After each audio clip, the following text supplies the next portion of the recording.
What's up, guys? Sacco Chef here, and right now I'm going to try to recover from this fiasco in my hive, and I'm going to do something I haven't really tried in a long time, and the last time I tried this, I kind of failed, but at the same time, I think I know what I did wrong last time, so I'm going to try to fix it. But today, I'm going to try to render some beeswax.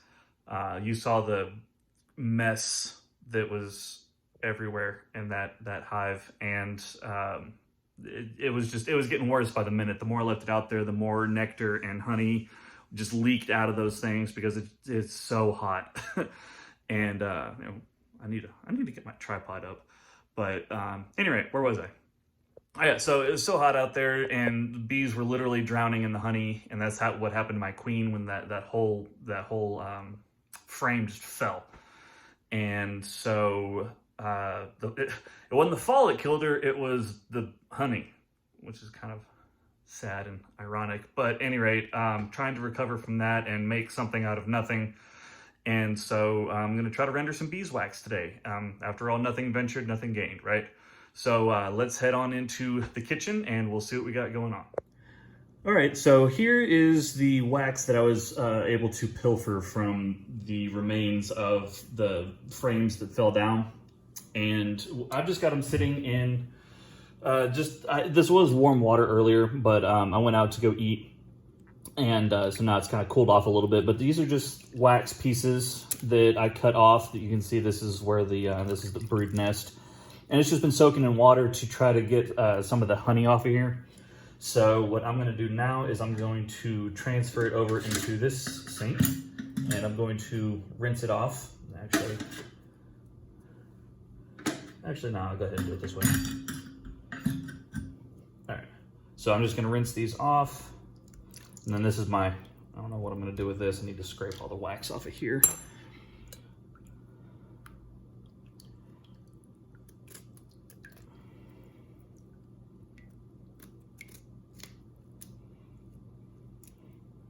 So this is what I use in place of an actual what's called starter strip, which on the frames, not sure if I explained this before, but if I did, bear with me. If I haven't, then hey, something there. But essentially on the top of the frames, if you have a little bit of wax or something that the bees can start building off of, that's called starter strip. And because this was my first hive and I didn't have any wax to melt down, and I didn't feel like buying wax sheets because I live in Texas and it gets hotter than blazes out here. Case in point, today it was 103. It was about 101 in the shade. So just to kind of give you an idea of how bad it can get out here. But at any rate, for the starter strip, you would typically have a small thin strip about this long of wax, and you would pinch it up into the top of the frame. But I didn't have that, and so I just used these sticks. And of course, naturally, when my string failed and everything fell down, this came with it. So there's that. But most of these are cleaned out. I took a fork and just kind of poked through all the cells, all the caps, just to try to make it so we'll be, so we don't need that in there.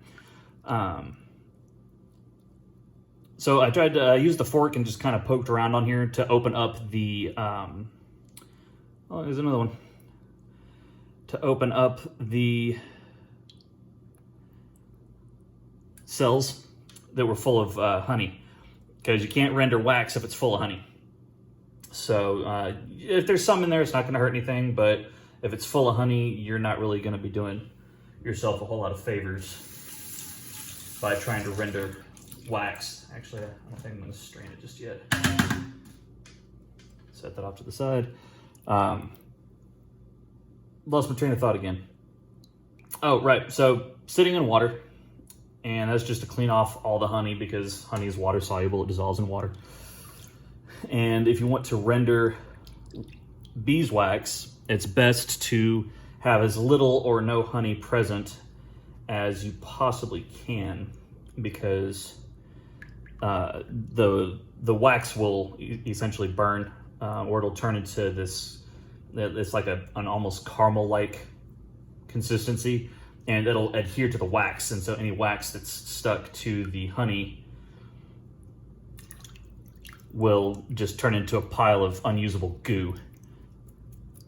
So I'm gonna go ahead and actually clean off some more of this wax here. I got little pieces that still have some honey in them, so I'm gonna rinse these off real quick and we'll be right back. All right, so now I've got my sink cleaned out for the most part. And oh wow. So I said honey was water soluble, but if you have more honey than water, it doesn't really do you a whole lot of good, because there's a whole big old mess of honey down in the bottom of this.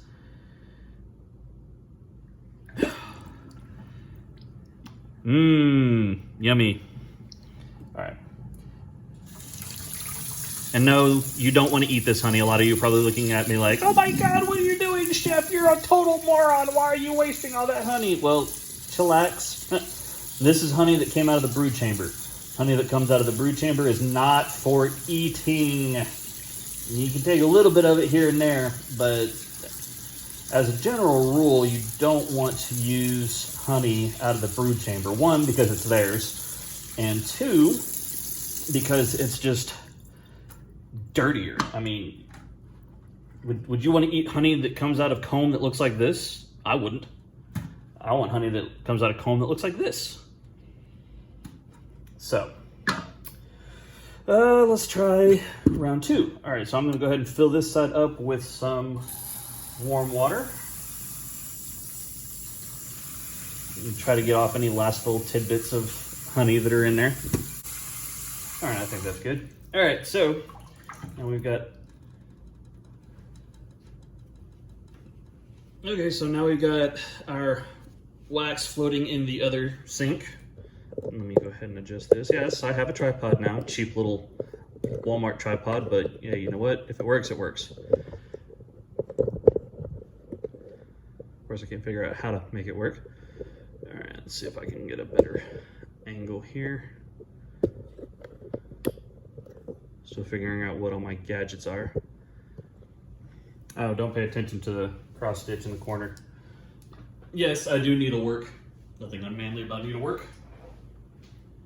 So what I'm gonna do is I'm gonna go ahead and let these sit for a few more minutes in the warm water. That'll help to kind of extract whatever honey or little tidbits are left in there. And at this point, there's not gonna be enough in there to warrant concern. So at this point, I'm gonna go ahead and turn on my oven real quick. And I know that you're probably wondering what the heck's going on, but in due time, trust me, I did this before.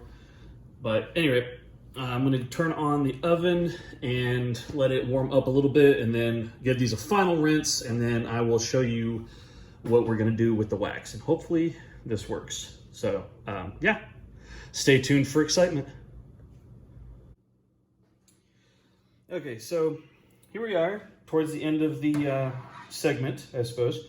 And I kind of decided to do something a little different. Instead of going back and putting this stuff back here, it was pretty clean when I got it over here. It had been soaking long enough that I didn't need to give it another rinse, like a thorough rinsing.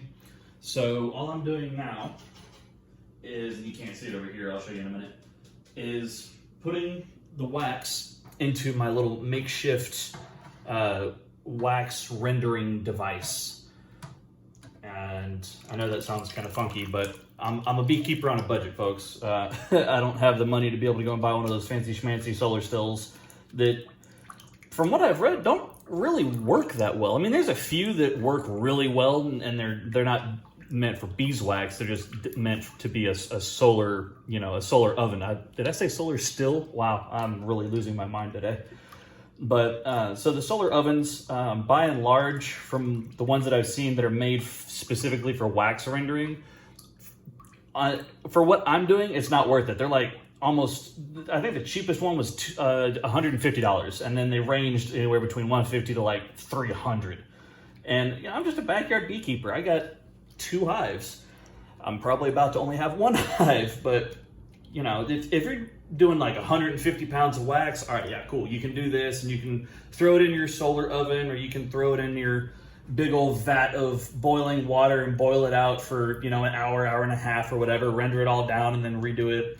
But that's really just not feasible for me, just as a backyard beekeeper, someone that has a lower end beehive. Well, not a lower end, but I just don't do that. Because I only have 2 hives. I mean, you know, why am I going to spend all this money on stuff that I don't need when I have a perfectly functioning oven that I already have? Losing my train of thought. Can't focus right now. All right, so that's pretty much it.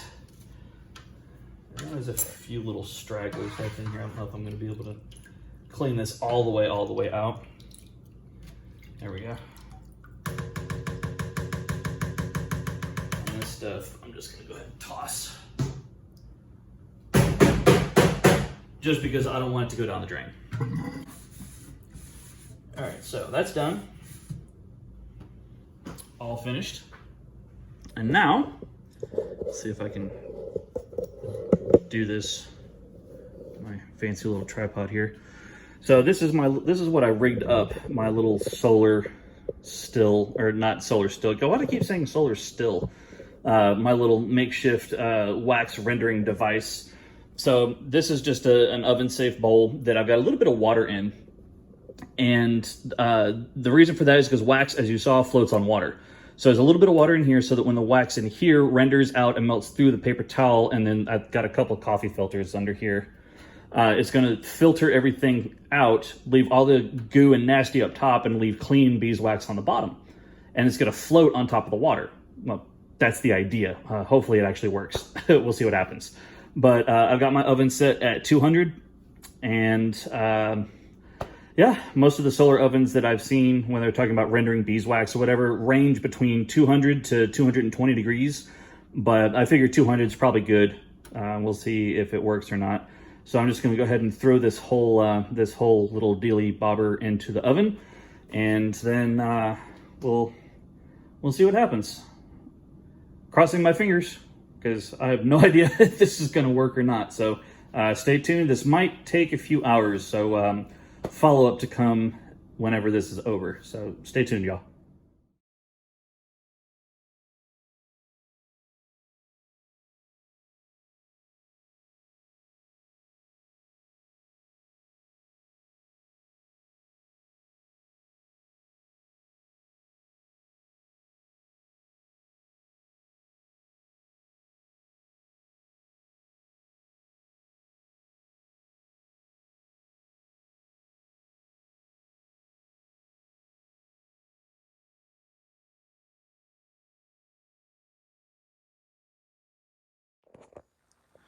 So here's the finished product, and I'm actually kind of happy about how this turned out. I'm not sure what all this residue is on the back here. This is it when it was in the pot. It was floating like this, so this was the top, and this was the side that was on the water. So I'm not sure exactly what it is, but I was able to scrape quite a bit of it off easily enough with just a paper towel. But it worked. My little improvised gadget worked mostly. So, like I said before, in larger batches, this might not be, you know, the best way to go about doing it. But when you've only got a couple of hives and you're not really rendering that much wax, it works. So I'm not sure what I'm going to do with this. Maybe I'll make it into a small candle or something. I don't know if this is going to be enough to actually make any kind of, like, not soap because I don't have lye, but I don't know. Maybe I can make a small little tin of chapstick or lip balm or something. Not sure, but it worked. So, yay. All right, guys, that's going to do it for me. More to come soon. I'm still kind of, you know, upset, but we'll see what happens when I go out and do my next inspection. But until then, I'll catch you guys later.